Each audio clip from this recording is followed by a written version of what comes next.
Pregação e Pregadores, capítulo 10, a preparação do sermão. Tentamos falar sobre o preparo do próprio pregador. Nenhum homem pode fazer isso adequadamente, mas precisamos estar cientes dessa necessidade e continuar lutando com esse problema até o final de nossa vida. Tendo feito isso, chegamos agora à preparação do sermão. Permita-me enfatizar uma vez mais que, nestas preleções, estamos examinando a pregação. Alguém perguntou: o que você quis dizer sobre a visitação? Não estou tratando de todos os aspectos do trabalho pastoral, e sim da pregação, porque acredito que esta ocupa o primeiro lugar, por sua importância máxima. A visitação ou qualquer outra atividade jamais compensará a falta de pregação. Sugiro que a visitação não terá grande significado se a pregação não é o que deve ser, preparando o caminho de antemão. Provavelmente tudo não passará de uma visita social, incluindo talvez uma xícara de chá e uma conversinha agradável, mas isso não é visitação pastoral. A pregação prepara o caminho para todas as demais atividades de um ministro. Conforme já demonstrei, ela prepara o caminho para o trabalho pessoal e para a visitação. Não examinarei o tema da visitação. Realmente, você pode ter observado que nem ao menos tratei da questão das orações feitas do púlpito ou das orações públicas. A razão de ter feito isso não é porque as considero menos importantes, mas porque o tempo disponível e outros fatores me compelem a limitar-me ao tema da pregação. As orações feitas do púlpito são importantíssimas. A maneira de dirigir todo o culto é sobremodo importante. Contudo, proponho, outra vez, que tudo isso será determinado principalmente pela pregação e pela maneira como a abordamos. É claro que isto não se aplica a uma igreja de cultos litúrgicos, embora eu pense que, mesmo neste caso, o modo pelo qual o ministro lê a liturgia depende muito do que ele estava fazendo durante a preparação de seu sermão. Contudo, não estou interessado em examinar todas estas outras questões. Quero, antes, ressaltar aquilo que considero a questão primordial, a pregação. Não posso enfatizar isso demais. A pregação controla todo o culto e determina o caráter de todas as outras coisas. Quando pensamos na preparação do sermão, nos encontramos imediatamente diante de uma das decisões fundamentais a respeito da qual já me referi na introdução geral. Qual será o tipo deste sermão? Será evangelístico? Será um sermão de conforto, edificação e fortalecimento aos crentes, aos membros da igreja?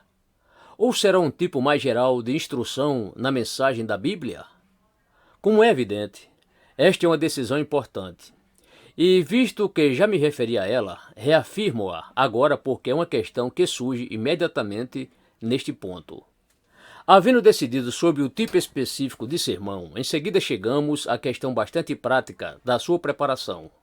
Alguns pregadores parecem imaginar que existem regras absolutas quanto a esta questão.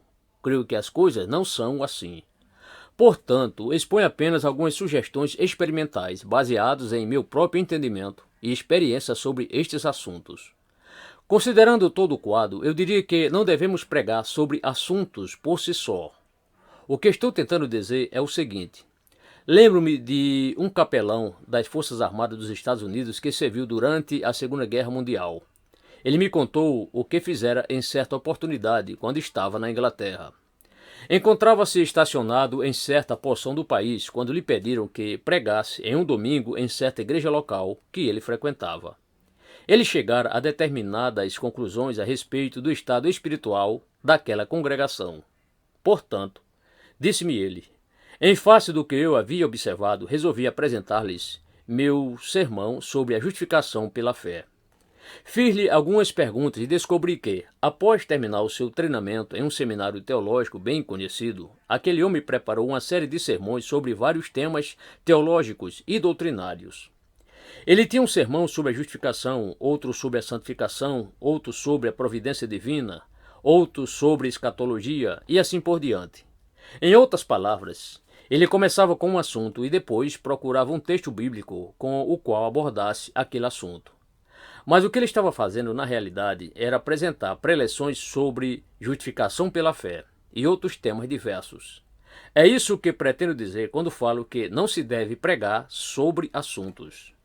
Aventuro-me a avançar mais um passo, expondo-me a ser alvo de críticas, ao dizer que, no todo, não acredito na pregação de catecismos.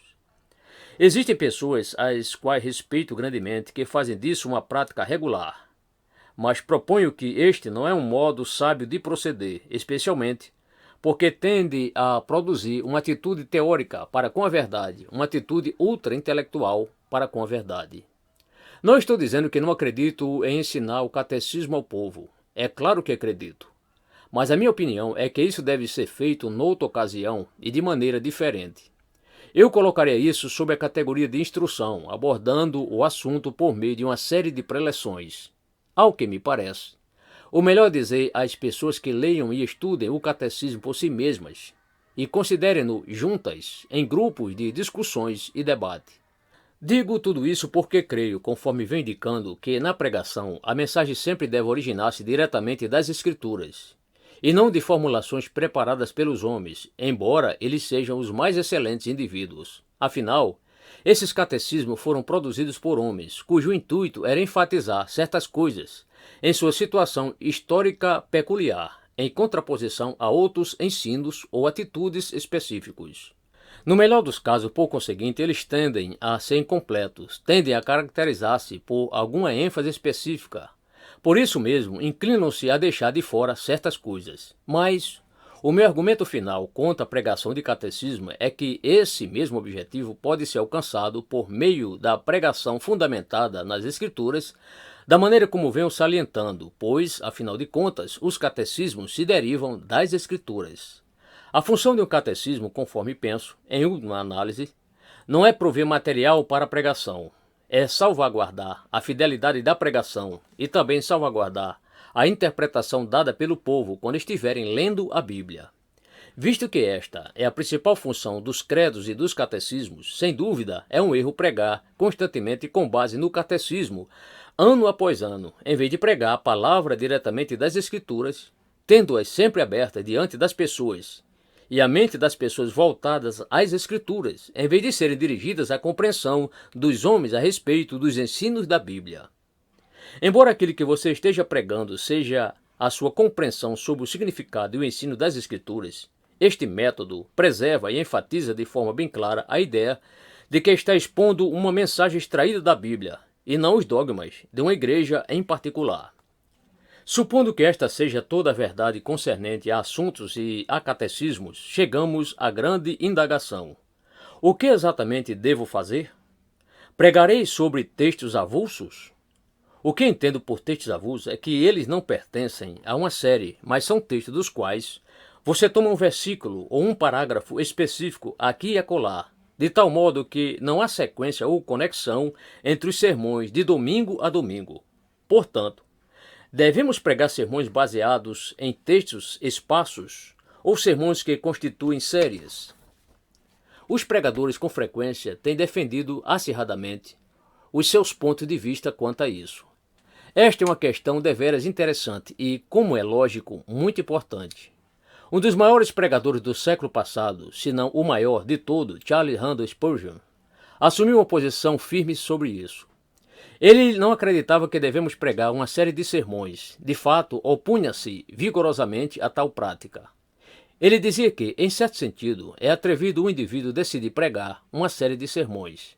Também afirmava que os textos deviam ser dados ao pregador e que este deveria buscar a vontade do Senhor quanto a este assunto, pedindo-lhe orientação. Spurgeon mantinha que o pregador não devia tomar pessoalmente essa decisão, e sim que devia orar, pedindo orientação e direção da parte do Espírito Santo, para em seguida submeter-se a ele. Assim, ele seria levado a determinados textos e declarações que exporia em forma de sermões. Esse era o ponto de vista defendido por Spurgeon e muitos outros. Pessoalmente, fui criado em uma tradição que adotava essa posição. Jamais ouvíamos uma série de sermões com base em um livro, ou parte de um livro da Bíblia, ou com base em um tema. Em oposição direta a esse preceito, temos a posição advogada pelos puritanos, os quais eram grandes adeptos de sermões pregados em série. É interessante observar de passagem que, embora fosse um leitor profícuo dos escritos dos puritanos e um profundo admirador deles, Spurgeon discordava deles totalmente nessa particularidade. Então, o que podemos dizer a respeito disso? Tudo o que posso dizer é que parece um tanto errado uma pessoa mostrar-se inflexível sobre esta questão e baixar regras inflexíveis e momentâneas. Não vejo por que o Espírito Santo não poderia guiar um homem a pregar uma série de sermões sobre uma passagem ou um livro da Bíblia e guiá-lo também a um texto isolado. Por que não? O que importa, e neste ponto coloco-me de todo o coração ao lado de Spurgeon, é que temos de preservar e salvaguardar a liberdade do espírito. Não podemos assumir o controle neste particular. Não podemos decidir insensivelmente o que faremos e estabelecer uma agenda de pregação e fazer outras coisas desse tipo. Estou convicto de que isso é um erro. Já conheci homens que costumavam fazer isso. Já conheci homens que, no começo de um novo ano, após gozarem férias, distribuíam a lista de seus textos para vários meses à frente, revelando o que pregariam em cada domingo específico durante aquele período de tempo. Reprovo plenamente essa prática. Não estou dizendo, nem presumo dizer, que isto é impossível. Sob a liberdade do espírito não é impossível, porque o vento sopra onde quer. Não podemos dizer que o espírito sempre operará ou deve operar de uma maneira específica, mas, falando em termos gerais, sinto que a prática de planejar e publicar um programa desse tipo significa, com certeza, impor limites ao senhorio e à orientação do espírito quanto a este assunto. Portanto, assevero que devemos estar em sujeição ao espírito e ser cuidadosos em certificarmos de que realmente estamos submissos a ele. Com base nisso, argumento que ele poderá conduzir em certa oportunidade a pregarmos sobre textos esparsos e, noutra oportunidade, a pregarmos uma série de sermões. Posso afirmar humildemente que, em minha experiência, isso já ocorreu várias vezes. Existe um volume de sermões pregados por mim que foram publicados sob o título de Depressão Espiritual. A história de como cheguei a pregar aquela série talvez ajude a ilustrar essa questão. Eu já havia resolvido, parecia-me estar sendo guiado naquela direção, mas, sem dúvida, tudo resultou de minha própria escolha, que iniciaria uma série de sermões fundamentados na Epístola aos Efésios. No entanto, certa manhã, quando eu me vestia, pareceu-me que o Espírito de Deus me compelia, de modo bastante súbito e avassalador, a pregar uma série de sermões sobre depressão espiritual. Literalmente, enquanto eu me vestia, aquela série tomou forma em minha própria mente, e tudo quanto tive de fazer foi apressar-me tão rápido quanto possível para escrever no papel os diversos textos, na ordem em que me tinham ocorrido. Nunca antes eu pensara em pregar uma série de sermões sobre o tema de depressão espiritual. Jamais me ocorrera tal coisa, no entanto, foi assim que aconteceu. Sempre dou grande atenção a esses impulsos. Esta é uma experiência admirável, gloriosa e singular, e jamais ousaria desobedecer, o que considero uma injunção bem definida, outorgada dessa maneira. Tenho plena confiança de que a pregação daquela série de sermões me foi ditada pelo próprio Espírito. Gostaria de acrescentar mais uma palavra para justificar a minha atitude de que devemos evitar a rigidez excessiva neste assunto. Estou sugerindo que é correto pregar tanto sobre textos esparsos como sobre textos em série. E, de qualquer modo, uma série sempre poderá ser interrompida. De fato, uma série sempre deve ser interrompida se sentirmos no espírito uma pressão específica que nos exorte a fazer tal coisa. Por essa razão, eu jamais mandaria imprimir um programa daquilo que me proponho a pregar durante os próximos 3 meses. Não podemos dizer o que faremos, eu, pelo menos, nunca posso dizê-lo. Podem surgir circunstâncias que exijam atenção e proporcionem maravilhosas oportunidades para a pregação. Na verdade, eu jamais poderia garantir que terminaria o sermão preparado para determinada ocasião. Por muitas e muitas vezes me tenho encontrado na situação de que o tempo usual do sermão já havia terminado, mas eu pregara apenas metade do meu sermão. Como poderíamos prever o que pode acontecer? Não estamos no controle das coisas, ou, pelo menos, não devemos estar. O Espírito é quem está nos usando e lidando conosco enquanto pregamos, assim como esteve conosco durante o processo de preparação. Não me compreenda mal. Não estou advogando ou justificando o descaso. Tenho feito tudo o que é possível para enfatizar o contrário. No entanto, apesar de toda a preparação e previsão, precisamos manter a liberdade do Espírito, procurando manter-nos abertos e sensíveis a todos os movimentos dele. Para mim, um programa impresso seria ridículo, devido à possibilidade de interrupções e variações e ao desenvolvimento de alguns assuntos de um modo inteiramente imprevisível, ou durante a preparação ou durante a pregação. Qualquer que seja a sua decisão, no que concerne a este assunto, mantenha-se em liberdade. Ou deixe-me expressar o assunto deste modo. Estabeleceria como regra que existem ocasiões especiais que sempre devem ser observadas. Neste ponto, receio expressar uma crítica a respeito dos puritanos. Acredito em pregar sermões especiais no Natal e na época do Advento. Também acredito em pregar sermões na Sexta-feira da Paixão, no domingo da Páscoa e no domingo de Pentecostes. Como justificaria isso? Bem, por que os puritanos faziam objeção a essa prática? A resposta, naturalmente, é que faziam objeção a essas ocasiões especiais por causa de sua violenta reação contra o catolicismo romano. Os católicos romanos haviam transformado a celebração do nascimento de Nosso Senhor em uma missa. Assim, os puritanos, sendo criaturas de reação, como todos nós o somos, inclinaram-se por reagir violentamente, donde resultou o desejo de eliminarem tudo que tivesse o cheiro de missa e tudo que estivesse associado à maneira de pensar do catolicismo romano, caindo assim em outro extremo, e se opuseram a qualquer observância desses dias. Embora eu compreenda plenamente a atitude deles e simpatize com ela de modo geral, penso que eles estavam equivocados. Digo isso porque creio que o perigo que muitos de nós enfrentamos é o de nos tornarmos tão interessados pelas implicações e consequências da fé cristã, que tendemos a esquecer a essência e os próprios fundamentos da fé. Nós os entendemos, mas nunca pregamos sobre eles. E, se isto é verdade quanto à pregação, também é verdade quanto às pessoas que nos ouvem. Entretanto, quando examinamos as epístolas do Novo Testamento, descobrimos que os apóstolos não podiam abordar qualquer assunto sem constantemente referirem-se a esses fatos básicos da fé cristã. De qualquer maneira, existem 4 evangelhos que nos fazem lembrar os fatos e a sua historicidade. Por certo, o grande perigo em nossos dias, sobretudo em certos círculos, é a ultra-intelectualização. Muitas vezes me tenho esforçado para convencer as pessoas a se tornarem mais intelectuais e menos sentimentais na sua abordagem da fé cristã, mas, neste instante, estou igualmente certo de que alguns indivíduos precisam ser advertidos a respeito do perigo de se tornarem ultra-intelectuais, perdendo contato com os grandes fatos históricos sobre os quais se fundamenta a nossa fé. Qualquer crente que não reaja favoravelmente a um sermão sobre o nascimento de Cristo faria bem em reexaminar a sua posição em Cristo.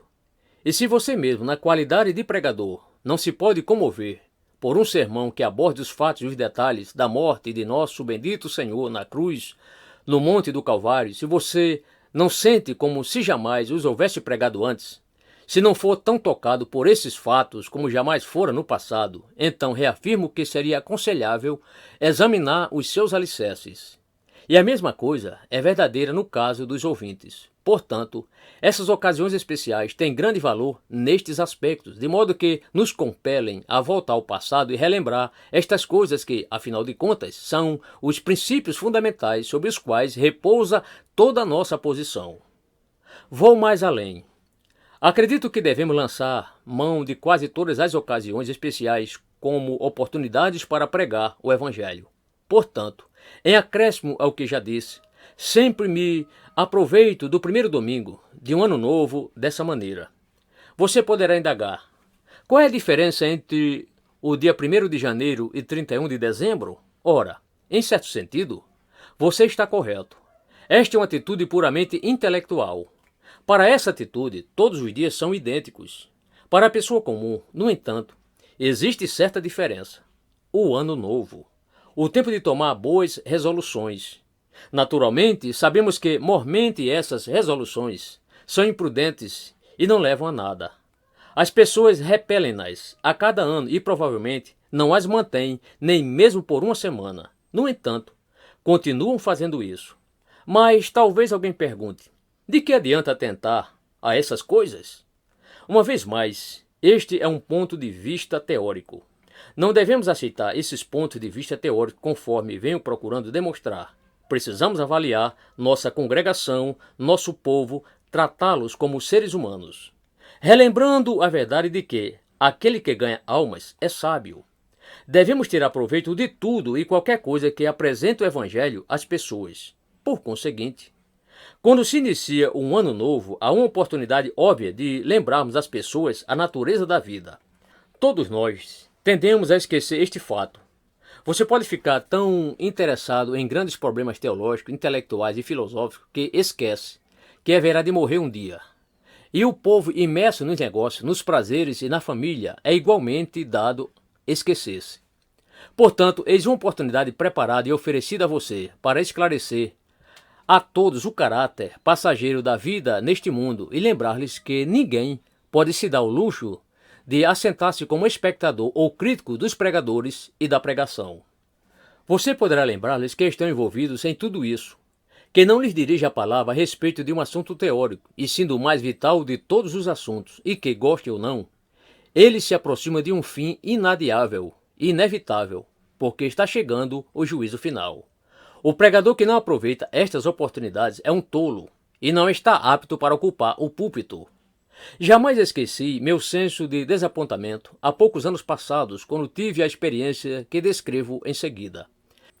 Sentindo-me um tanto exausto, aproveitei para descansar durante a passagem do ano e fui a uma reunião dirigida por um jovem ministro na manhã do primeiro domingo de um ano novo. Mas, para meu total espanto, ele começou seu sermão dizendo: bem, vocês estão lembrados de que no domingo passado estávamos estudando tal versículo. Neste domingo consideraremos o próximo versículo. Não fez qualquer referência ao ano novo ou a qualquer desses assuntos, de maneira alguma. Fiquei lamentando por ele, lamentei por ele ser capaz de desperdiçar tão excelente oportunidade.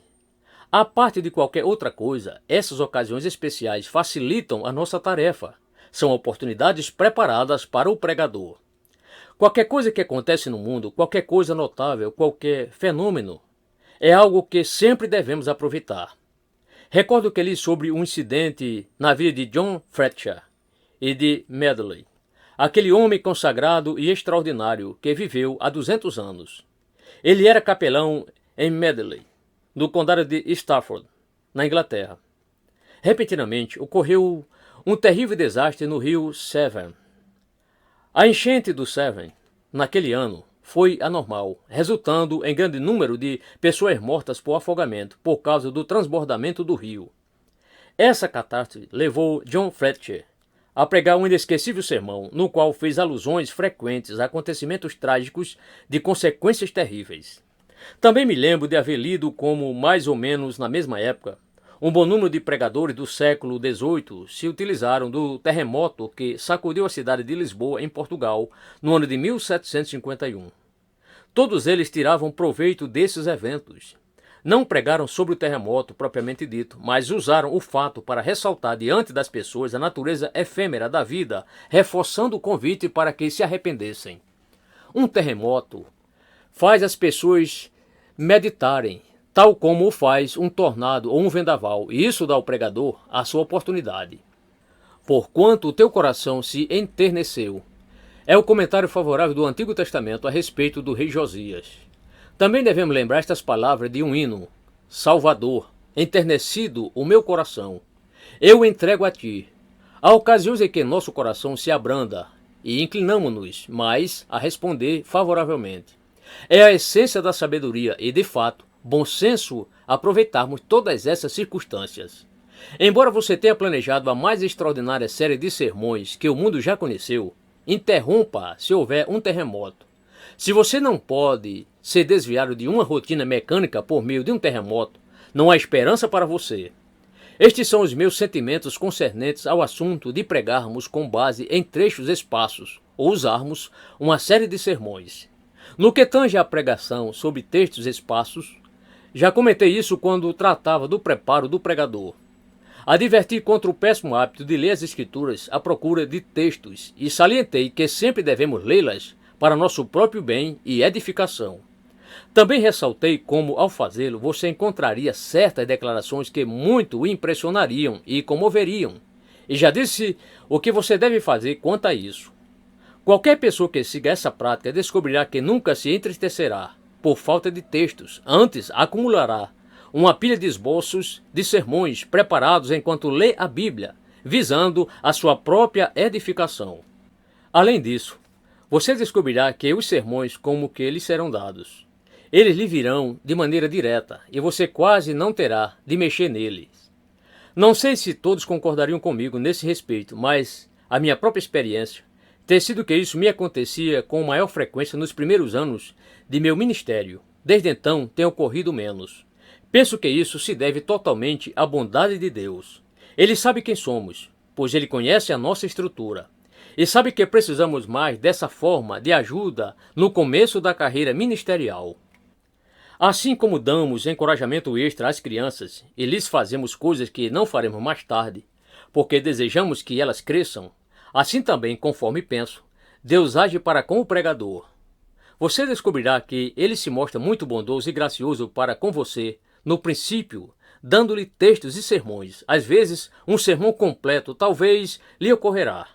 Mas em outras oportunidades você perceberá que precisará trabalhar arduamente, esforçando-se e suando da maneira como tenho indicado. Deixo a questão da pregação sobre textos esparsos nesse ponto. Voltando a nossa atenção à preparação de um sermão, há diversas possibilidades. Uma delas é que você exponha todo um livro da Bíblia, considerando-o sistematicamente. Outra possibilidade é que você exponha uma seção de um livro, do Sermão do Monte ou algo parecido, ou talvez até de uma parte de um capítulo da Bíblia. Há muitas possibilidades quanto a isso, ou, conforme eu já indiquei, você pode ter uma série de sermões que abordam algum aspecto específico da vida cristã e do viver diário dos crentes. Já me referi ao exemplo de depressão espiritual. Permita dizer um pouco mais sobre isso.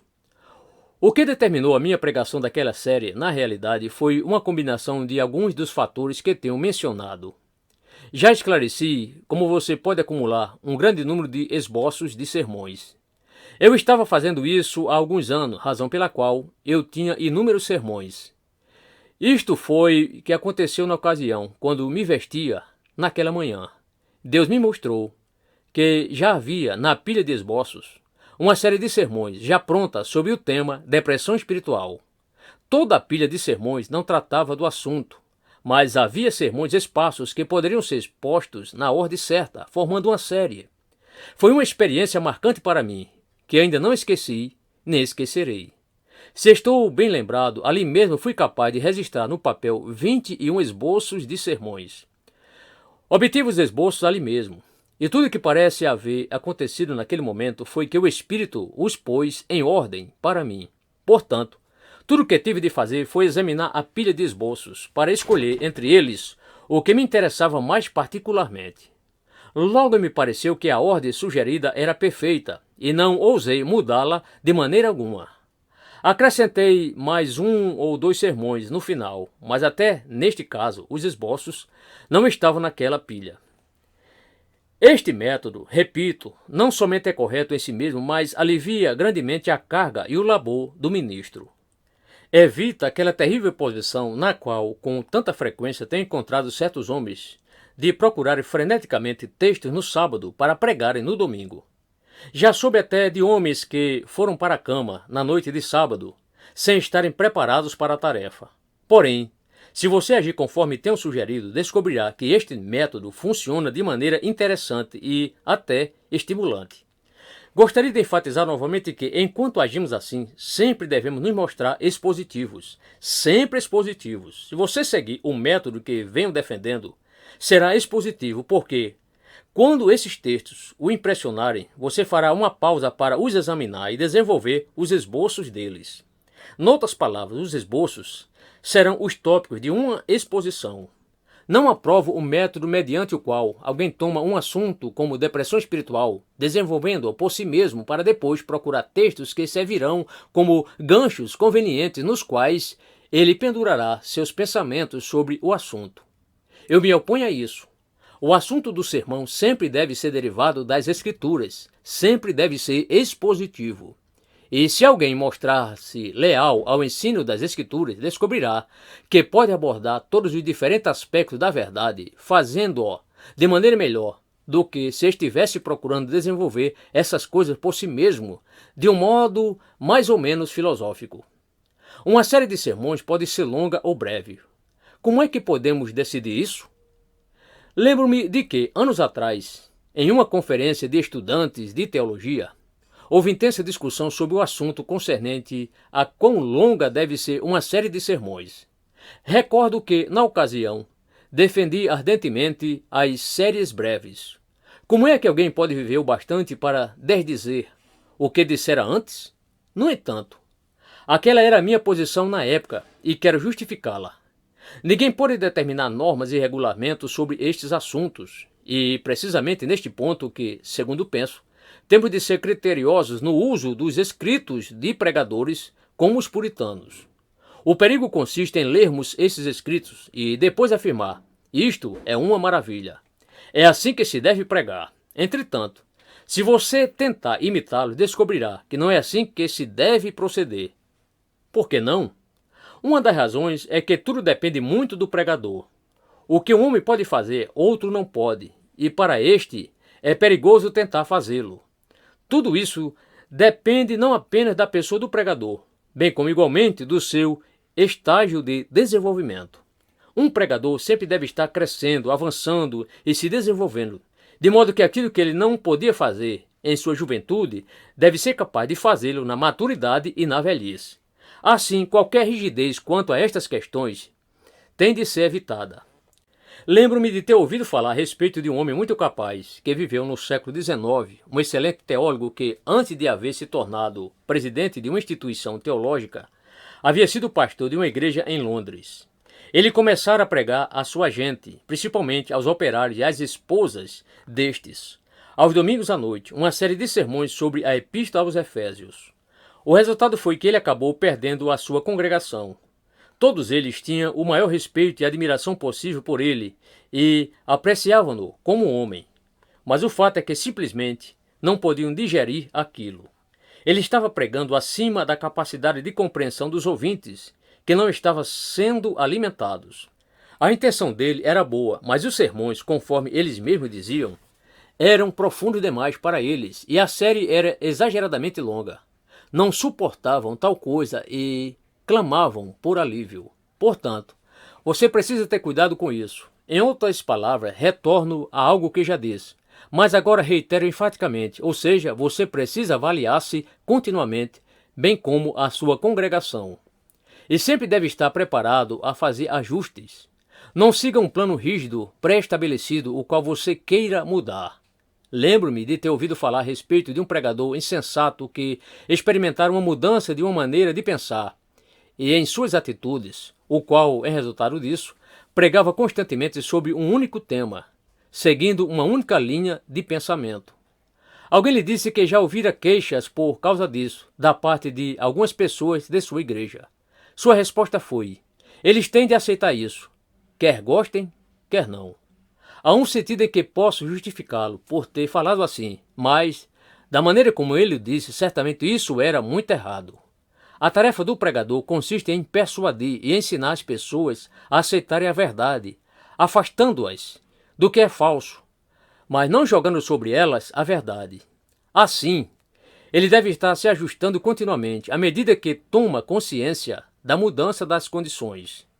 Talvez isso pareça muito difícil e, em um sentido, realmente o é. Contudo, para mim, é um dos mais gloriosos aspectos do ministério. Faz parte do romance da pregação que sempre será algo ativo e vivo, jamais será algo pré-estabelecido e formal. Sempre haverá essa intenção e reação constante entre o pregador e a sua gente. Ambos crescem e se desenvolvem juntos e o pregador precisa fazer tais ajustes. Afinal de contas, qual é o propósito da pregação? O que fazemos quando pregamos? O que tentamos fazer? Qual é o nosso objetivo? Porventura, não é ajudar as pessoas, levá-las a Deus e ao conhecimento dele, edificando-as em nossa fé santíssima? Portanto, sempre devemos estar prontos a ajustes. No fim desta sessão, ressalto o que venho dizendo a todo tempo, isto é, que devemos nos certificar de que cada sermão em particular é uma unidade completa de si mesmo, uma entidade de si mesmo. Isso se aplica até a uma série de sermões. A maneira de conseguir isso é dedicar poucos minutos, no começo do sermão, a um breve resumo do que foi dito na mensagem anterior. Enfatizo o vocábulo breve. Houve um pregador popular, não popular segundo o conceito usual do termo, e sim um homem que obteve certa notoriedade na Inglaterra há alguns anos. Parece que sua popularidade se devia principalmente ao tom de sua voz, e isso o levava a falar com frequência no rádio, o que, por sua vez, enchia a sua igreja de pessoas. Recordo-me de haver conversado com uma senhora que costumava ouvir aquele homem, mas, segundo me informou, havia deixado de fazê-lo. Perguntei-lhe o motivo e ela respondeu: bem, ele passa muito tempo dizendo o que havia falado na mensagem anterior, e tanto tempo dizendo o que espera pregar na próxima oportunidade, que fala pouca coisa sobre a mensagem do momento. Isso a perturbava de tal modo que terminara por não ouvi-lo mais. Essa é uma armadilha e uma tentação real para o pregador. Embora essa tendência de sermos muito demorados quando apresentamos o resumo do sermão anterior tenha de ser resistida com firmeza, um resumo é essencial aos ouvintes. Isso ajudará a todos, incluindo os que frequentam os cultos com regularidade, e para os estranhos que ali estejam, essa é uma medida essencial. Assim você precisa mostrar o contexto do sermão específico dentro da série e seu relacionamento com o todo e oferecer uma breve indicação do que virá depois. Mas cada sermão deve ser uma inteireza de si mesmo. Isso é algo importantíssimo. Estamos abordando uma decisão fundamental. Temos chegado a essa decisão fundamental. Passemos à obra propriamente dita da preparação do sermão. De um sermão em particular. Como abordamos esta particularidade? Bem, como é óbvio, a primeira coisa a ser feita é averiguar o significado do texto escolhido. Quanto a isso, existe uma regra áurea, uma exigência absoluta, a honestidade. É mister que o pregador seja honesto com o seu texto. Com isso quero dizer que ele não deve selecionar um texto exclusivamente para apanhar uma ideia que lhe interesse, para em seguida desenvolver essa ideia. Isso é mostrar-se desonesto com o texto.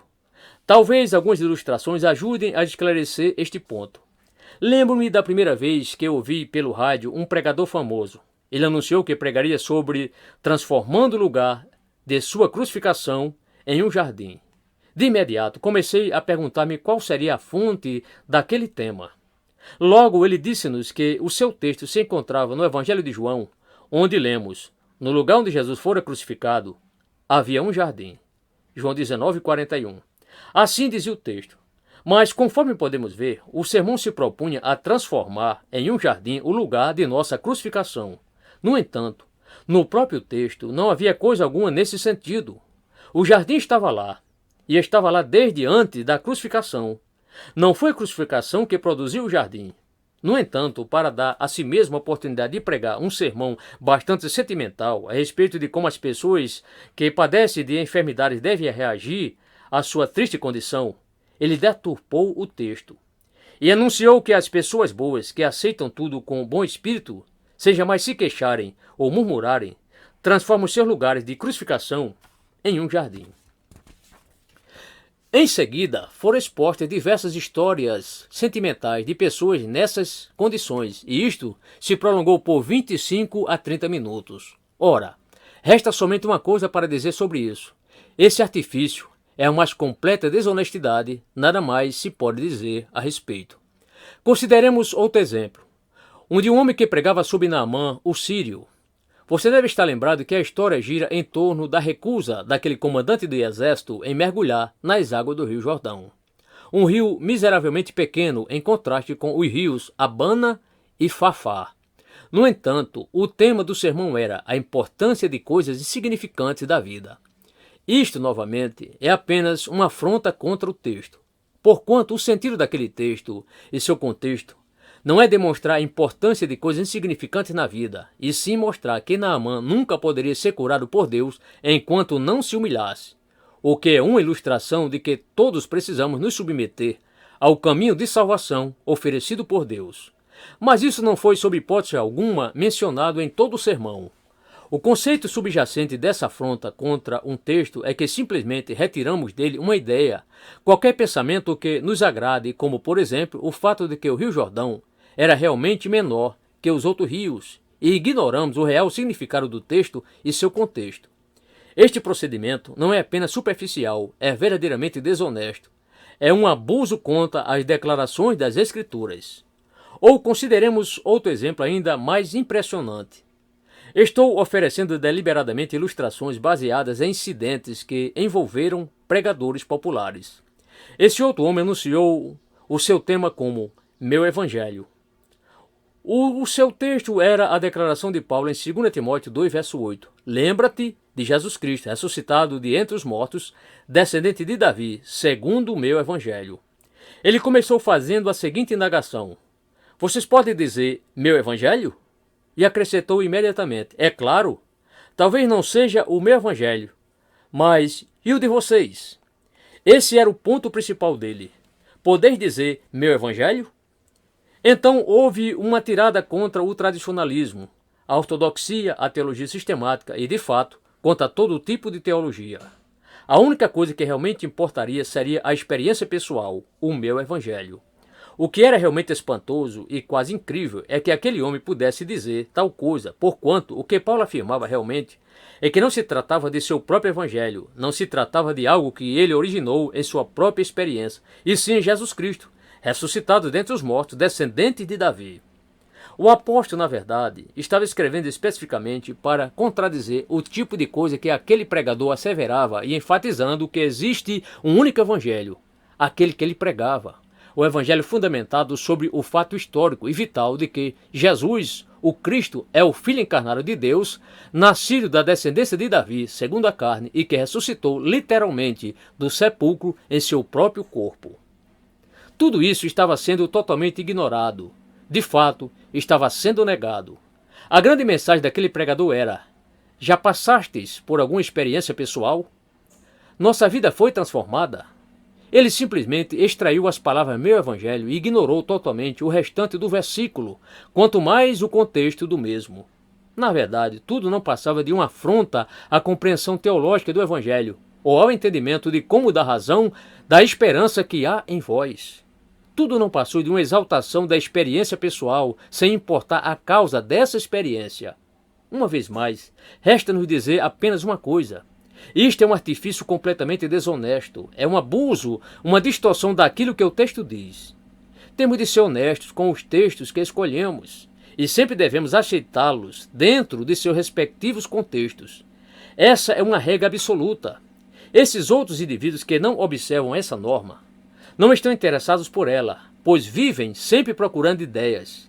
Querem um tema, uma ideia e depois filosofam sobre ela, expressando seus próprios pensamentos e moralismos. Isso é um abuso contra a palavra de Deus. Temos de aceitar os textos escolhidos dentro de seus devidos contextos e ser honestos com esses textos. Cumpre-nos descobrir o significado das palavras e de toda a afirmação. Já falamos sobre isso, mas o que eu quero enfatizar neste ponto é o sentido espiritual do versículo ou da passagem. Em primeiro lugar, exatidão, mas em segundo, e o mais importante, o seu significado espiritual. O que determina a exatidão de nosso entendimento de vocábulos específicos, em última análise, não é a erudição, e sim o significado espiritual da passagem escolhida. Você descobrirá que os eruditos discordam frequentemente uns dos outros e que o significado de uma passagem tem de ser determinado não por meio de uma ciência exata, e sim por meio de percepção e entendimento espiritual. Aquela unção sobre a qual o apóstolo nos fala em 1 João, capítulo 2, versos 20 e 27. Esta maneira de agir nos leva à essência da mensagem desta afirmação específica. A fim de chegarmos a esta essência, temos de aprender a fazer perguntas ao texto. Nada é mais importante do que isto. Façamos perguntas como as seguintes: por que o autor disse isso? Porque ele o disse desta maneira específica? Onde ele quer chegar? Qual era o seu objetivo e propósito? Sim, uma das primeiras coisas que um pregador tem de aprender é conversar com os seus textos. Eles falam conosco e devemos conversar com eles. Façamos-lhes perguntas.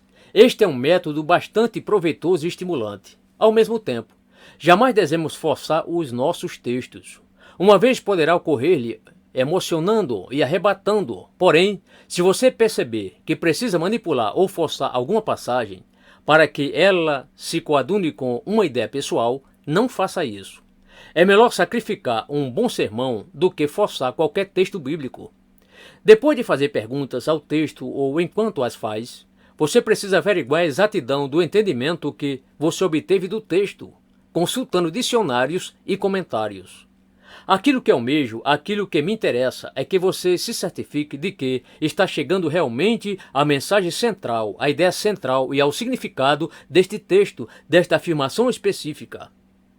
É deveras espantoso como homens bons podem evitar fazer isso.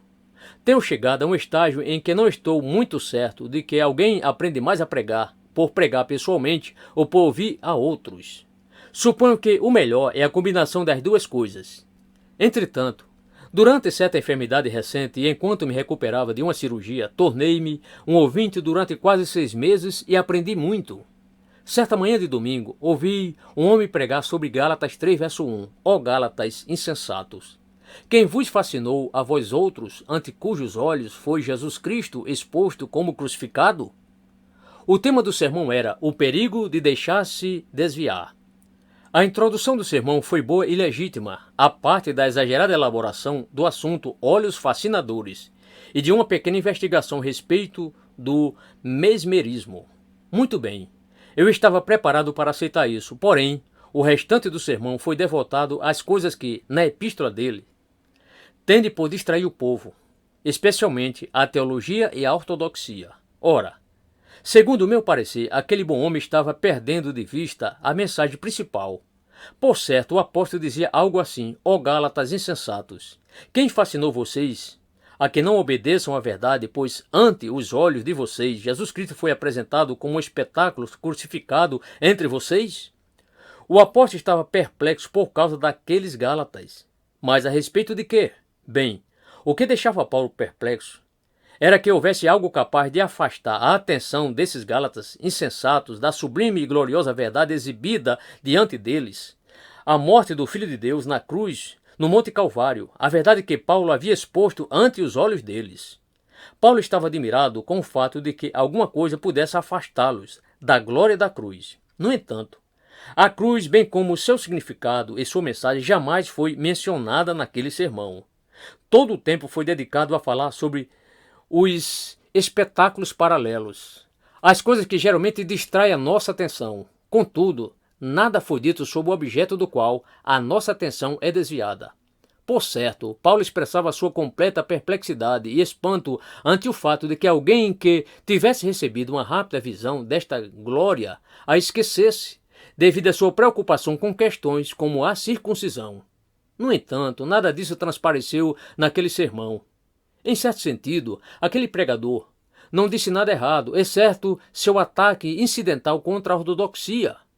Mas o que me causou admiração foi que ele falhou totalmente em destacar o impacto principal de seu próprio texto, o texto mesmo sobre o qual pregava. Era óbvio que ele fora seduzido por algum olho fascinador. Nada é mais importante do que nos assegurarmos de ter obtido o significado central do texto e permitir que este se manifeste. Não devemos nos assemelhar a certo homem que ouvi pregar, num domingo de Páscoa, sobre a passagem de Romanos 1, versos 1 a 4. E foi designado o Filho de Deus com poder, segundo o Espírito de Santidade pela ressurreição dos mortos, a saber, Jesus Cristo, nosso Senhor. O que me admirou na ocasião foi que a mensagem continha muito pouco a respeito da ressurreição.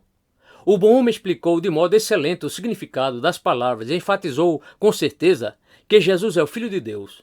Todavia, saí da reunião sem um senso de admiração em face deste maravilhoso evento da ressurreição, aquilo que, de conformidade com o apóstolo, designou Jesus Cristo como Filho de Deus. Esse não era, de maneira alguma, o principal enfoque do sermão naquela manhã de domingo de Páscoa. No entanto, esse é certamente o âmago do que o apóstolo estava dizendo. Lembro-me também de um pregador bem conhecido que pregou em uma manhã de sexta-feira da Paixão sobre o texto de Romanos 8, verso 2. A lei do Espírito da vida em Cristo Jesus me livrou da lei do pecado e da morte. Seu tema revelou sua característica particular de ensino sobre a santidade. Ele cria na santificação plena. Naquela manhã de sexta-feira da Paixão, quando o próprio dia e a ocasião que motivaram o nosso ajuntamento nos faziam pensar sobre a morte física de nosso Senhor, aquele fato histórico, eis que nossas mentes foram desviadas a um ensino particular sobre a santidade.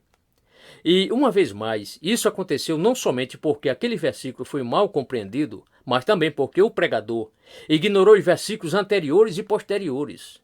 Não posso deixar de enfatizar a importância de chegarmos ao significado, à mensagem fundamental do texto escolhido. Que isso nos guie e nos ensine. Ouçamos o texto e questionemo-lo a respeito do seu significado, e que este significado seja o enfoque central de nosso sermão.